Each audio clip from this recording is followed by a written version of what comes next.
Проверка на имотот на сите политичари, повторно отварање на сите процеси од минатото. Зошто да постои селективна правда?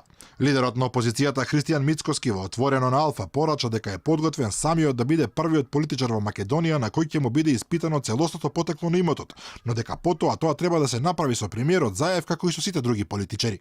Истакна дека во Македонија не смее да има селективна правда и треба да се истражат многу процеси во македонската историја за кои кај граѓаните постои сомнеж за сериозен криминал. Ајде да ги илустрираме сите политичари, да им го проверим имотот. Еве, нека почнат од мене. Јас сум година и половина претседател, речиси, на најголемата опозициона партија, лидер на опозицијата, претходно сум бил директор во АД Електрана на Македонија, сум бил дел од кабинетот на тогашните премиери, еве нека почнат од мене, од имотот мој, имотот на моето семејство и нека завршат со имотот на Зоран Заев. Нека завршат со имотите на сите поранешни политичари. Мицкоски најави дека на лидерската средба в недела со Заев ќе зборуваат за три клучни прашања: претседателските избори, реформските закони и специјалното јавно обвинителство. Првата се претседателските избори кои што ни следат, кои што е императив за Република Македонија во незиното понатамошно интегрирање во европските структури, Европската унија и така натаму, и конечно добивање на датум за отпуштување на предпристапните преговори.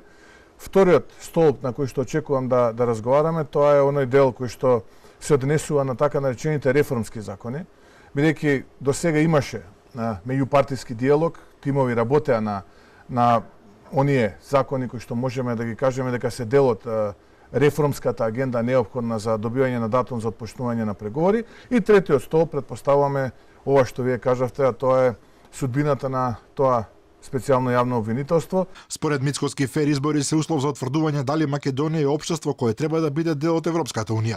Упати забелешка дека власта веќе ги проблематизира преку нови вработувања, трансфери на пари и подпишување договори за закуп на земјоделско земјиште во предизборниот период. За СЈО рече дека не само што не ги оправдало очекувањата, туку е целосно разочарување. Односно се покажало дека проектот Катица Јанева и незината дружина со исклучок на неколкумина е комплетно завршена приказна. Можам да кажам дека специјалното јавно обвинителство не само што не ги оправда очекувањата кога беше формирано, туку напротив, целосно ги разочара, и тоа е многу јасно видливо и на анкетите и при оние мерења на мислење на граѓаните, какво мислење имаат они за јавното обвинителство, специјалното јавно обвинителство, се извинувам, чија алатка, во чии раце е специјалното јавно обвинителство.